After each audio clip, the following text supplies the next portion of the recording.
Saya Fatima Fauzia dari KPI 2C ingin menunjukkan sebuah video video ceramah saya bersama ibu-ibu yang luar biasa, Masya Allah yang kemarin. Dan selamat menyaksikan teman-teman semua. Bismillahirrahmanirrahim. Assalamualaikum warahmatullahi wabarakatuh. Walau berdunia wali, wassalatu wassalamu ala asrofil anbiya wal mursalin wa ala alihi wa tabi'ihim bi ihsan ila yaumil din. Yang pertama-tama marilah kita panjatkan kehadirat Allah Subhanahu wa taala atas limpah karunia dan nikmatnya sehingga kita dapat berkumpul dalam kesempatan yang baik ini. Salam serta salam tak lupa kita aturkan kepada baginda kita, yaitu baginda Nabi Muhammad SAW yang telah membawa kita dari zaman jahiliyah ke zaman yang telah menjelang seperti ini. Pada kesempatan kali ini, izinkan saya untuk menyampaikan ceramah saya dan berjudul "Jangan biarkan dosa menghalangi tobat". Ibu-ibu yang dirahmati Allah, pasti setiap manusia pasti memiliki dosa. Setiap manusia pasti memiliki kesalahan. Dosa itu kan dapat menggelapkan hati kita. Kalau kita terus membuat dosa terus, maka hati kita akan menjadi tidak tenang, akan menjadi tidak dapat mendapatkan keberkahan hidup dari Allah. Kita tidak mau menerima kebenaran yang datang dari Allah. Dosa itu memiliki dampak bagi kehidupan kita, bukan cuma di dunia, melainkan juga di akhirat. Allah Subhanahu wa taala berfirman dalam Al-Qur'an, Bismillahirrahmanirrahim. Bismillahirrahmanirrahim. Ulaika alladzina asrafu ala anfusihim la taqnatu ala maghfirah innallaha ghafurun rahim.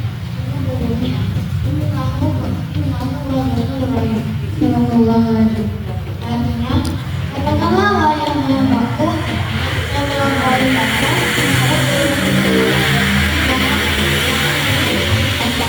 sebenarnya Allah telah mengampuni dosa-dosanya. Sungguh Dialah Maha Pengampun lagi Maha Penyayang. Quran Surat Az-Zumar ayat 53. Ayat ini menjelaskan kepada kita bahwa sebesar apapun dosa yang kita lakukan di masa lalu, Allah pasti akan selalu membuka pintu tobat bagi hambanya yang ingin bertobat. Tobat bukan hanya sekedar dengan ucapan, tetapi juga dengan perbuatan yang kita lakukan dengan penyesalan dalam hati kita dan berjanji tidak akan mengulangi kesalahan yang sama. Suatu ketika ada seseorang yang sedang bercermin, dia bukan melihat dirinya sendiri, bukan melihat ini saya cantik ya, ini saya begini ya, tetapi dia melihat gimana sih dosa-dosa di masa lalunya, malam-malam yang ia bermaksiat, auratnya tidak terjaga, pergaulan yang tidak bisa dikendalikan. Biasanya kadang ketika sadari menyakiti hati sama, tapi dia bertanya dalam hatinya, masih mampukah Allah mengampuni saya? Jawabannya ya, 1000 kali ya, karena Allah tidak pernah menutup pintu tobat bagi siapapun yang ingin kembali ke jalannya. Jadi saya ada satu kisah orang membunuh 99 orang. Pembunuh ini dia ingin bertobat, akan tetapi dia mencari seorang ahli-ahli. Dan akhirnya dia bertemu dengan seorang ahli atau ahli ibadah. Dia bertanya, dia menceritakan bahwa dia sudah membunuh sebanyak 99 orang. Kemudian ahli ini berkata kepada dia, dosamu itu sudah terlalu banyak, kamu tidak akan bisa diampuninya. Maka pembunuh itu langsung membunuh di tempat seorang ahli itu, dan pada saat itu juga orang pembunuh itu telah membunuh 100 orang. Wah, Masya Allah banget ya. Kemudian saat itu seorang penghuni ini dia tidak menyerah sekali lagi, dan kemudian dia akhirnya bertemu dengan seorang alim atau yang mengerti dengan benar. Dan kemudian setelah dia bercerita kepada ahli itu berkata, siapa yang menghalangi kamu dan taubat? Dan seorang ahli ini menyarankan kepada pembunuh untuk berhijrah dan mencari tempat yang lebih kondusif agar dia bisa memenuhi semua kesalahan-kesalahannya. Dan pada saat sedang berhijrah, dia meninggal dunia. Dan pada saat itu Allah memerintahkan malaikat untuk mengukur jaraknya karena ia lebih dekat dengan taubat. Maka dari itu Allah dengan mudahnya mengampuni semua dosa-dosanya.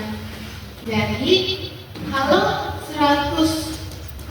pembunuh 100 orang saja bisa diampuni dosa-dosanya oleh Allah, kenapa kita masih ragu dengan ampun yang akan diberikan kepada Allah? Taubat itu jangan ditunda-tunda, karena setan saja tidak perlu membentukkan menjadi ateis dengan hanya statuskan, ya jangan, masih aja, masih muda, masih ini, udah main-main dulu aja, ya, dan ngaji, masih banyak lagi lainnya. Tapi nanti pasti kematian tidak ada yang tahu. Siapa tahu nanti berdua kita dipanggil, mau dijemput aja. Kita harus memperbanyak taubat kita, karena taubat kita nanti pasti tidak akan kesempatan itu tidak akan dua kali jadi. Taubat itu tidak bisa nanti harus disegerakan. Iya, harus disegerakan karena nanti kalau kita salah, ya gimana? Udah kita diambil nyawanya. Jadi kesimpulannya adalah dosa itu harus kita perbaiki dengan taubat. Kalau misalnya kita terus dosa-dosa tapi kita juga taubat nanti itu ya boleh kan takdir gak ada yang tahu ya. Jadi ya, kita harus segera mungkin untuk bertaubat. Mungkin cukup sekian ceramah yang bisa saya sampaikan, semoga bermanfaat bagi diri saya sendiri dan bagi ibu semuanya. Dan kesalahan yang datang dari saya dan kebenaran hanya datangnya dari Allah Subhanahu wa Ta'ala. Yang dalamnya saya mohon maaf. Wassalamualaikum warahmatullahi wabarakatuh.